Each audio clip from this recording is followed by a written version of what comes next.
Le grand cycle de l'eau.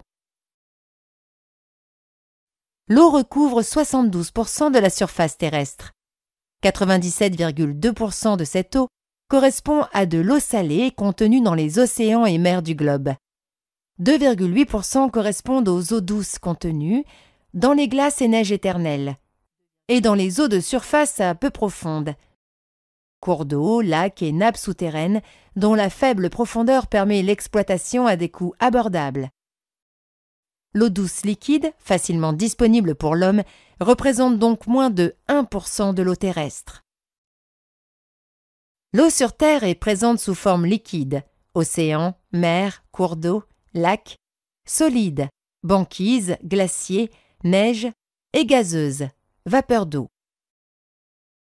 Elle est présente dans 4 grands réservoirs, les mers et les océans, les eaux continentales, superficielles et souterraines, l'atmosphère et la matière vivante. Les échanges entre ces réservoirs sont permanents et forment le cycle de l'eau. Les différentes composantes du cycle de l'eau sont les suivantes. Sous l'effet de l'énergie solaire, les surfaces d'eau libre, océans, mers, cours d'eau, lacs, s'évaporent pour alimenter en vapeur d'eau l'atmosphère en formant les nuages. Les surfaces enneigées ou englacées contribuent à l'eau atmosphérique via la sublimation. La vapeur d'eau atmosphérique provient aussi de l'évapotranspiration des surfaces continentales végétalisées. Cela correspond à l'évaporation de l'eau du sol et à la transpiration de la végétation. Les mouvements atmosphériques entraînent la formation d'eau liquide dans les nuages et à terme de précipitations sous forme liquide, pluie ou solide, neige. Les précipitations solides contribuent directement aux glaces et neiges éternelles en formant les glaciers et la banquise. Les précipitations liquides contribuent aux eaux de surface en formant les cours d'eau et les lacs via le ruissellement et aux eaux souterraines contenues par les aquifères via les processus d'infiltration. Les eaux continentales rejoignent les océans et mers par les cours d'eau ou les échanges souterrains.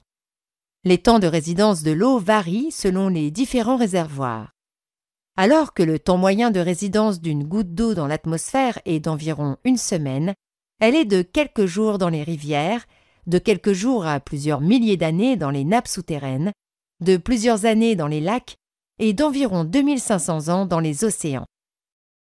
Par ailleurs, les différentes composantes du cycle de l'eau sont fortement dépendantes du climat, de la topographie, de la géologie et de la végétation.